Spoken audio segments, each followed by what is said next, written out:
Week 2. Let's do this. So I'm crossing all over all the wiring.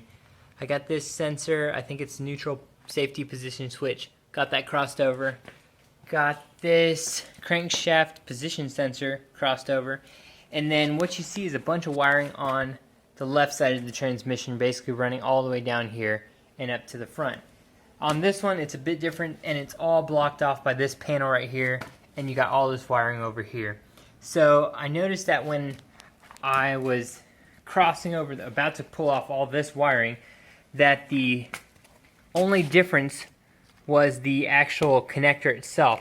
All the wiring and colors matched up in color. So what I'm doing is I'm just going single wire by wire, and I'm just crossing over the connector, basically putting the connector that was on this one onto this one wire by wire. So that way I'll have the right connection and I won't have to reroute or rerun all the wiring over here. It's already ran. So it's just the same color wiring, just a different connector point for the newer Jeep model. So I hope that makes sense, but that's kind of where I'm at with this. And after I get that wiring finished, I should be able to move this over and start tossing her in under there.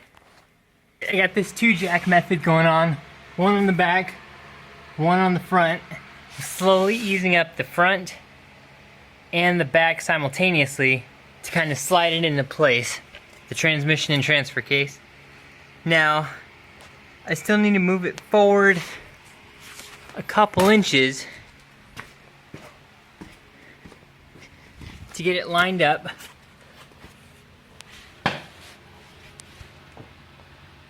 But that's where she's sitting right now.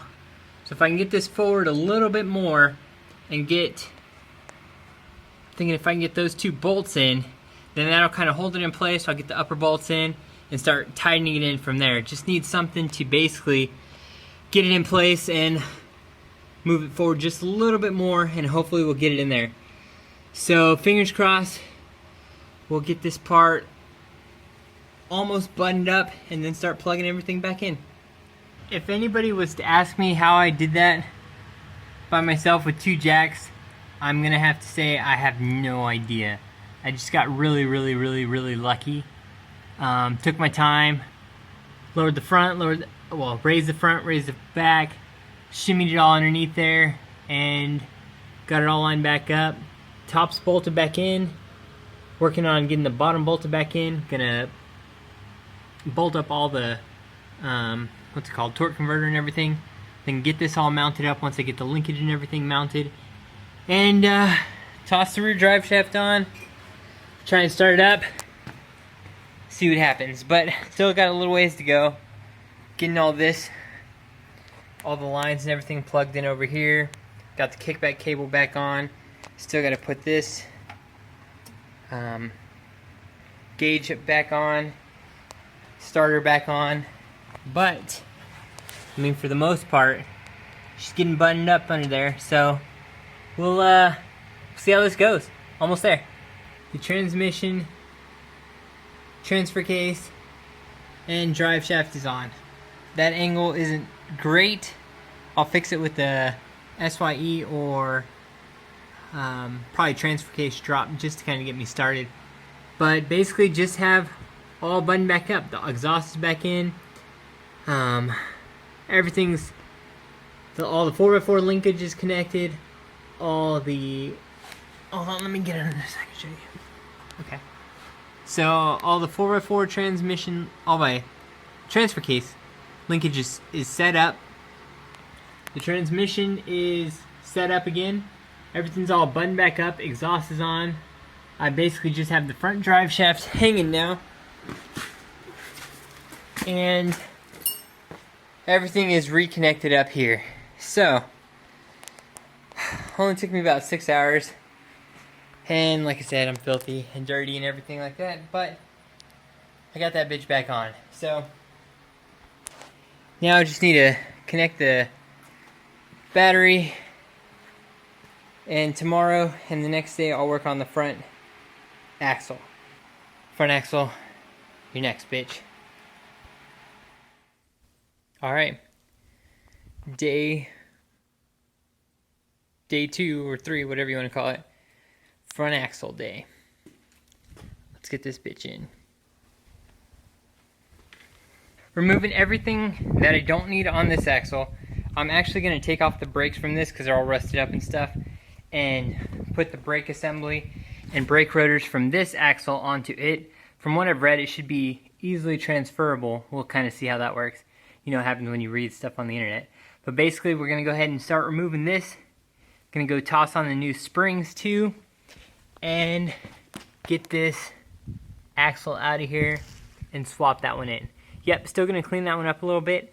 Still has some rust and stuff on it, but we'll get it cleaned up a bit and get the coils and lift and everything tossed on here. Still going to need some lower control arms and some extended brake lines, but for today our goal is to just get the axle mounted up in here and set up for everything else. Well, there you go. That's what a two-wheel drive front axle looks like. It's out, ready for the new one to go in, and basically that's what it looks like underneath. A lot of just hanging parts. So we'll get this lined up, shove back up in there, bolt everything in, and see how this goes. Almost there. Moment of truth. She's under there. Got the old rotors on there. I'm gonna use those to get it up there. And now we're ready to lift it up. Put it in there. Hopefully this goes smooth. Quick update. Axle is now in place. New springs are in too. Now one thing that I had to do as far as lining up the upper and lower control arms is I put some straps, you can see on both ends, and that helped me guide the axle in place as I raised it on both sides, because I didn't have any coil compressors, and so that kind of helped me set those up and get them into place. Actually, now that I'm looking at this, I hope I have those wrapped right. Anyways, so that put my axle in place, and now I just have to bolt everything and tighten everything down. One thing I did notice though, or well, the old one was my old track bar bolt head broke off, which sucks. So I have to saw that out to just get that track bar replaced and put the new one on. But there she is for right now. Gonna get her all buttoned up and get her rolling pretty soon, hopefully. Had to take a little break yesterday, got a little dehydrated. Just working too hard on this the last 3 days, but here's where she sits. We got the transmission transfer case in, front axle in, and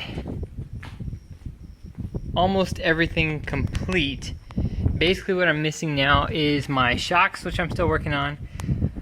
My front drive shaft needs to be connected, and then this little stupid bolt head broke off right there, so I'm working on drilling it out and getting that sucker out for the old track bar so I can get the new one in. So once I get the track bar on, all I gotta do is toss on my drive shaft, toss on the shocks, and then from there I should be able to obviously just put all this back together. Let's see if I can get that to focus.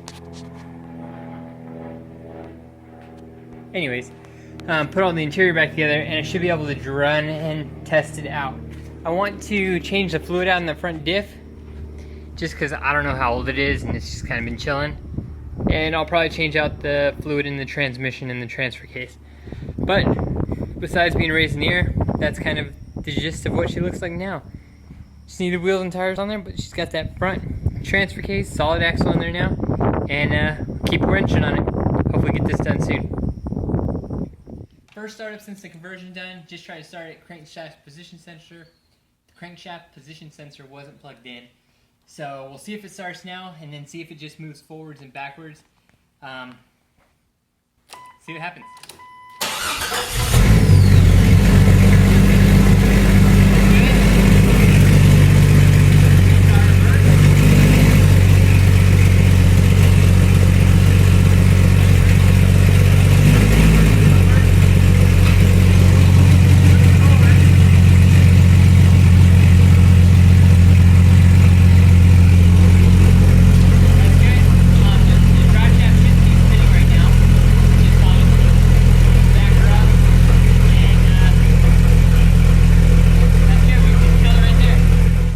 I know that ending wasn't super exciting, But like I said, it takes a lot of time and effort to do this. I finally got that bolt done up front for the track bar. That's broken off. Just need to reconnect the track bar, put the shocks on, or hook back up the front drive shaft, which looks a little too long right now, so I'm trying to figure that out.